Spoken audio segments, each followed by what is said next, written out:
Hey everybody, it's Clarissa Burt here. We are back in the limelight, and we have another extraordinary author with a story that I cannot wait for you to hear. I think it is that extraordinary. The name of her book is Not Yours to Keep. It is a story about adoption and the strength of the resilience in women. I'm going to bring her right on. I'd like to be able to give more of a setup than that, but the story is really hers to tell. It's really exceptional. Julie Melanson, here you are. Did I say your last name correctly? You did. Yay. Hello, Clarissa. Hi to you. Well, Julie, I am really taken by your story and by you as well. As we start to talk about your story, it is a story about strength and resilience of women, but Yours Not to Keep is a raw and emotional story that speaks to the resilience of women. It is a compelling story about a young mother in the 1950s. I had a young mother in the 1950s who fought against all odds to give birth to her child that was conceived by a brutal rape, only to give her up for adoption. Oh my God. There are so many layers to this story, Julie. And the really cool thing is, and we'll fast forward, but then we'll come back, is that you were able to find your mom and have a relationship with her before her passing. I'd love to hear your story. Well, let me just tell you that, I was adopted as an infant, like at 6 weeks old. I always knew that I was adopted. And I was very fortunate. I had wonderful parents, wonderful family, wonderful extended family. It was great. I mean, I had a wonderful childhood. You could not really ask for anything better, right? I would say that as I got older and was making dumb choices, like I made a really dumb choice at 20 to get married, and it was an extremely abusive marriage. I have 2 sons from my marriage that I absolutely love, but still it was abusive, and ended up, I think, really out of, I don't know if I would call it desperation or just feeling beat down. I got married again like 10 years later, and that was not successful. It was a sociopath. And then I ended up meeting, and actually we were friends for years. He was a friend of mine. We had become business friends and worked together at different times. And we started to see each other, and we have been together now married for 28 years and together for almost 35. Wow. So I was very lucky. Time was a charm, I guess they say. Yeah. So when I was 51, I mean, I had been married at that point for probably 11 years. And just, we talked about the fact that I was adopted. My adopted mother had passed at that point, which I think was one of the things that earlier in my life probably stopped me from searching, just because I was very close to my mom and I didn't really want to hurt her. Of course. But I would say that it was kind of a strange thing. We were watching the news one night, and they were talking about how you can find all this information about yourself now on the internet, right? So my husband and I decided the next morning to do some searching, and I knew my birth name. I knew it was Kim Sparbeck. And my dad had sent me all of my adoption papers after my mom passed. And so we found a lot of them, in the area that I grew up. And I'm not actually sure. I actually think it was her spirituality, maybe her prayers, that kind of brought me to make this call, because I thought, why at 51 am I doing this? But I found someone that I thought could potentially be her. And later on that day, I did call and left a message that, I was just trying to get some information. I was not trying to cause any issues. Right. And I didn't really get a phone call back for about 4 days. And 4 days later, this woman's son had called and said that he realized what I was looking for. And he said, I don't think this was my mother, because she married into the family. But my uncle, who has all of the history of the family, probably would be able to help you.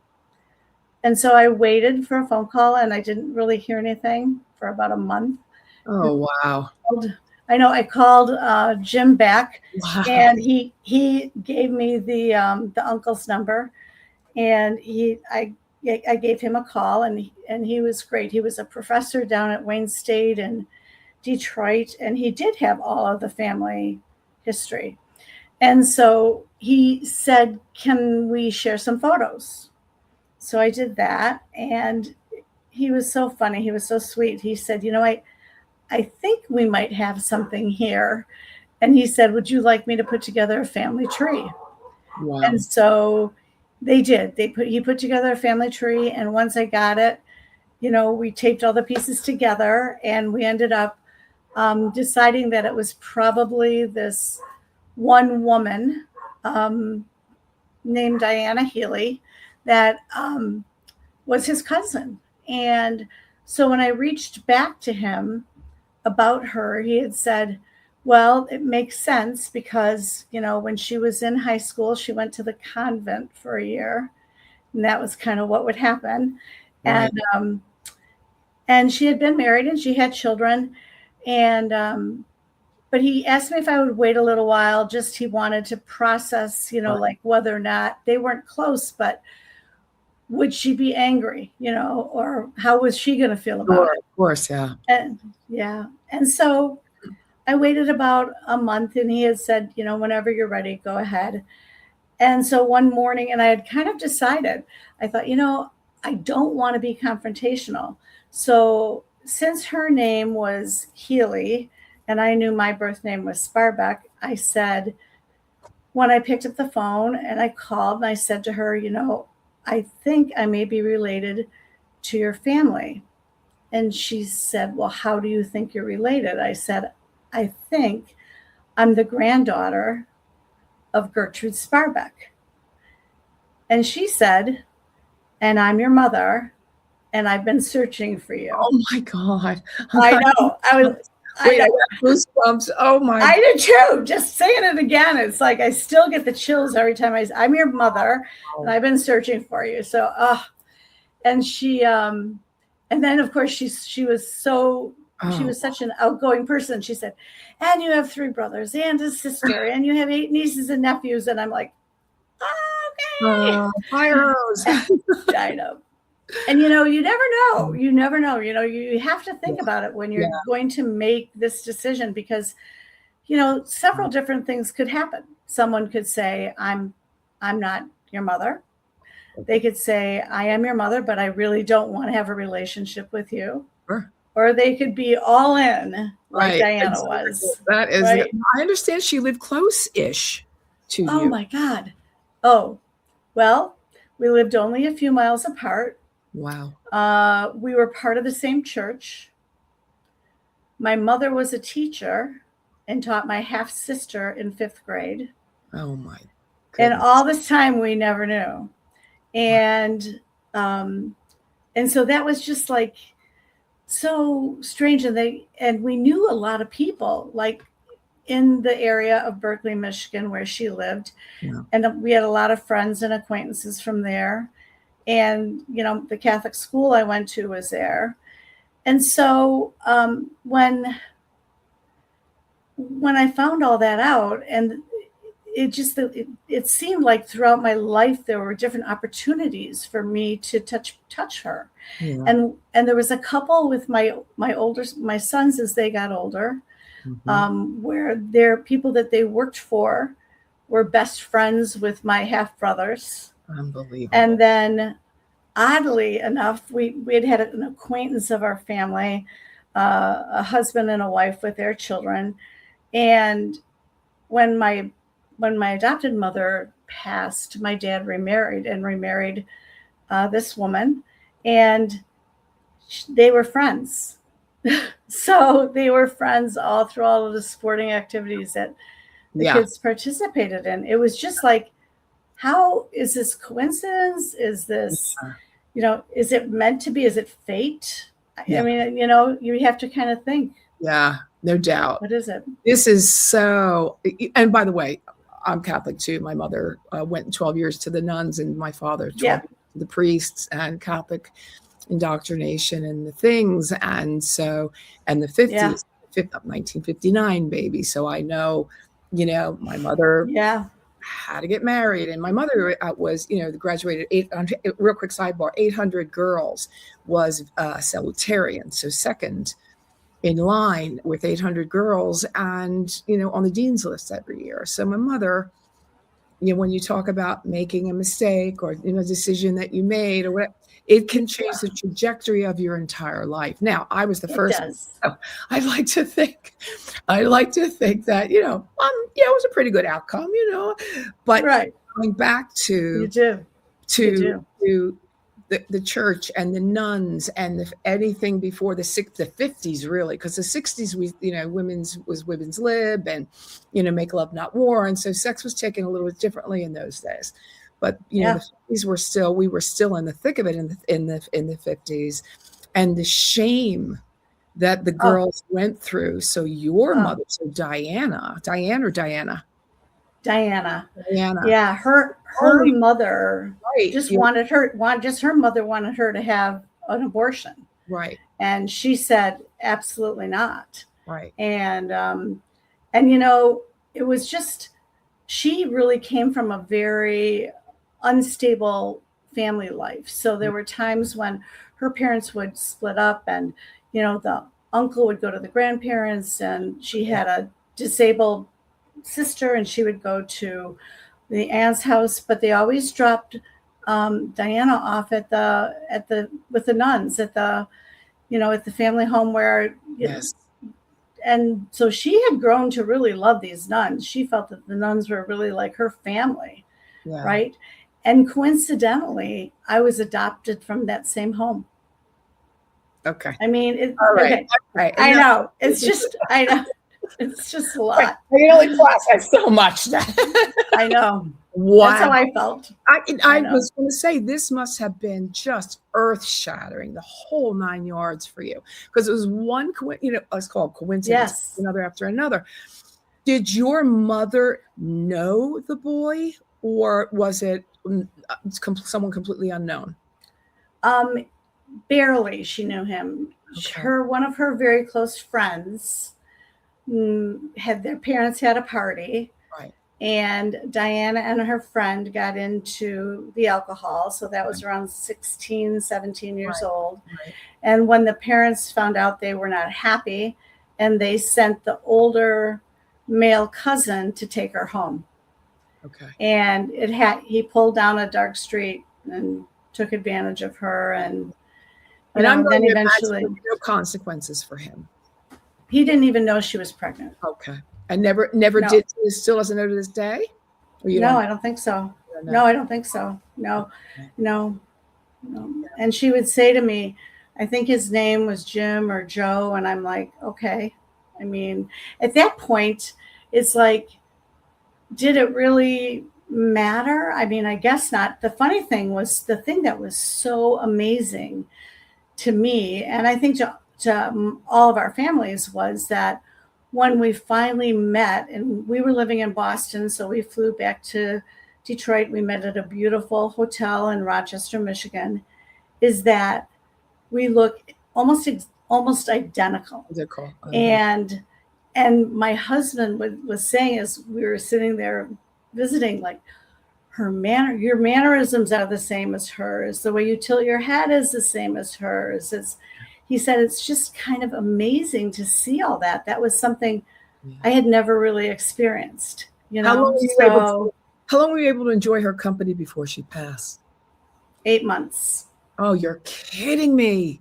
Was she sick? No. Was she sickly, or did you know she was going? I didn't really. I honestly, I mean, I knew that she had some issues, but she never went into it. I knew that she had been, like, at one point in the hospital, and her sons wanted her to have some tests, and she said no and called a cab and went home.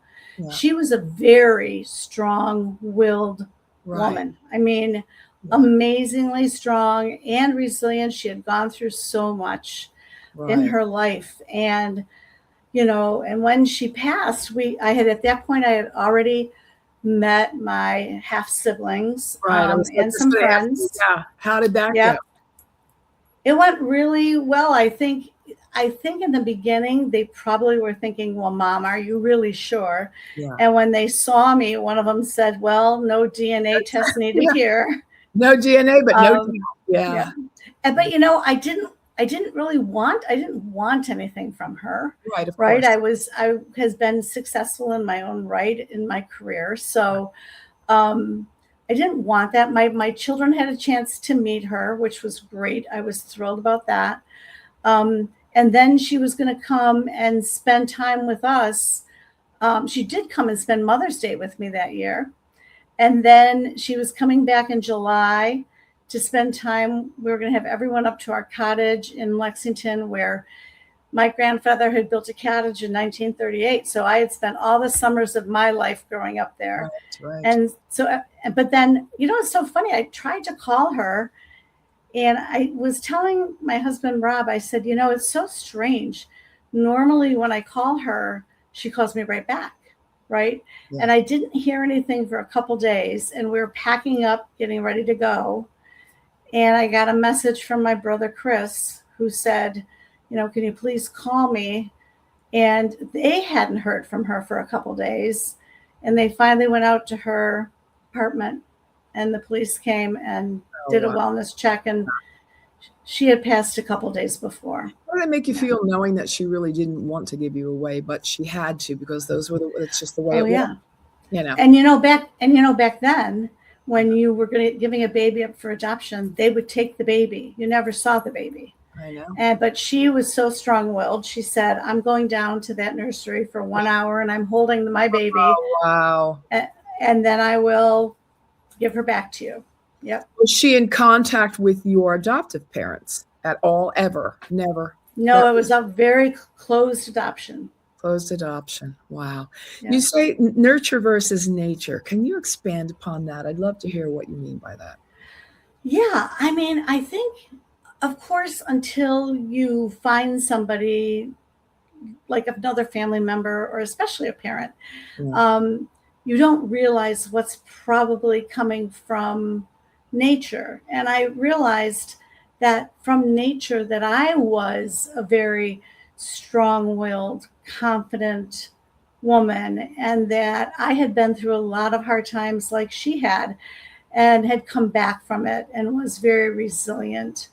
And all of those things came from her. Not that my parents were strong or great parents, but I would say the part that came from, the nurture part was the family love that we all had, and the connections and the closeness that I have to my cousins and my aunts and my uncles. And, that was the nurture part. And, but I am my brother. After my parents adopted me, they had another boy, my brother, and I would say that our personalities are not. We're very close, but we're not similar, and our drive to getting things done is very different, and how we handle things. So yeah, nurture versus nature. Wow. What is it that prompts you? Going to show the book again, Not Yours to Keep? I love that title. I think that's really beautiful. And A Story of Adoption and Strength and Resilience of Women. What prompted you to write the book? Why did you have to put pen to paper? I had to do it because I couldn't believe all the different connections that we had potentially had throughout our life. And what really, I think, hit me was that, and it struck me mostly when I was writing the book, was I really felt like our lives were so different. But in reality, the different decades of our lives might have been different at those times, but our lives had a lot of similarities and a lot of things that were interwoven. And I just found it to be a very unique, interesting story that I thought should be told. Yeah. So, absolutely. Absolutely. How can people find the book, Julie? They can find it on Amazon, and you can find it on barnesandnoble.com. Awesome. What would you like the audience to know that I haven't asked you about? I think the thing I would want the audience to know is that, adoption can bring a lot of different emotions and feelings and thoughts to you throughout your life, right? Where did I come from? What nationality really am I? Why did they give me up? And hopefully, and not all adoption stories are happy. Mine happens to be. Right. But the one thing that I think I take away from all of this is that all of it was done out of love, right? And my mother used to say to me, like I said, your mother must have loved you so much because it had to be so hard for her to give you up. Yeah. And so I always felt loved, and it was hard. And so it's really all about love, is really the feeling, the emotion of it. I always had, sorry, where that's coming from. Sorry. I always finish every podcast with this question. I think I may know the answer, but I'm going to ask the question anyway. Up until now, in your lifetime, what would you say has been your crowning moment? Can't say children, can't say marriage. Well, I would say one is that my husband and I have 5 children and 8 grandchildren that we love dearly, and we're just a very well-connected family. So I've been very fortunate with that. And I think we worked hard at trying to build that family life for all of us. Right. I had a wonderful career as a vice president of a refrigeration company. Right. So I worked hard for that. This book for me is almost like a culmination of all of that. And I think that being adopted taught me, that your children are your children, right? Whether we don't use the word step in our family because, I've been together with them for 20, 30 years, right? And they're my children. Great. Yeah. And you don't have to have the same blood. That doesn't make a family. Family, no doubt. It's the love that makes the family. Yes, it is. Wow, I wouldn't know how to answer that any better, and I think that is a beautiful ending to this fabulous interview. I love you, and I love your story. Thank you so much. Thank you so much. Bye-bye. Thank you so much, Clarissa. Thank you. Bye-bye. Thank you. Thanks for listening to this episode of the In the Limelight podcast, intelligent media for the savvy entrepreneur. You'll find my video interviews on YouTube and clarissaburt.com, and the audio version of the interviews you can get wherever you get your podcasts. Don't forget